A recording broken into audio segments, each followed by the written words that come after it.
Pandian store new promo குமாரை நான் தான் பழி வாங்கினேன் அப்படின்ட்டு எல்லா விஷயத்தையுமே சொல்லிடுவாங்க. இங்கே பாரு அரிசி, நீ நல்லா படி சரியா, உனக்கு இப்போதைக்கு கல்யாணம் வேண்டாம் அப்படின்ற மாதிரிலாம் அட்வைஸ் பண்ணி சொல்லிட்டு போயிடுவாங்க. அரிசிக்கு என்ன முடிவு எடுக்கிறதுன்னு தெரியல. அப்போ அரிசிக்கிட்ட பேசிகிட்டு இருக்காங்க. சுகன்யா இருந்துட்டு, அரிசி நீ தப்பு பண்ணிட்டீங்கன்னா குமார் கூடவே நீ இருந்திருக்கலாம், அவனை கல்யாணம் பண்ணிட்டு சந்தோஷமான ஒரு வாழ்க்கை வந்துருக்கலாம், இப்படி நீ மிஸ் பண்ணிட்ட அப்படின்றாங்க.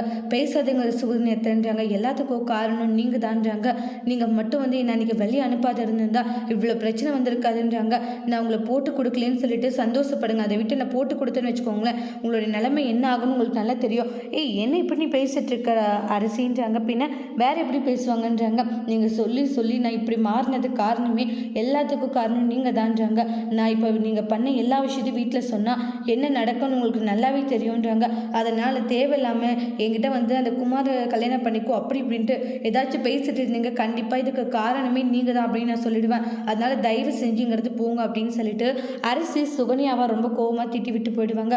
சுகன்யா இருந்துட்டுச்சு, புள்ள புசிட்டு இருந்துட்டு இவ என்ன பேச்சு பேசிட்டு போறா அப்படின்னு சொல்லி கோவப்படுறாங்க. கொஞ்ச நாளைக்கு விலகி இருக்கிறது தான் நல்லது, இவ போனாலையும் சொல்லி கொடுத்துருவா, அப்புறம் இந்த வீட்டில் எல்லாம் நம்மள கேவலமாக பார்ப்பாங்க. ஒரு கொஞ்ச நாளைக்கு இவளோட பேச்சுக்கே நம்ம போகக்கூடாது அப்படின்னு சொல்லிட்டு பிளான் பண்ணிக்கிட்டு இருக்காங்க.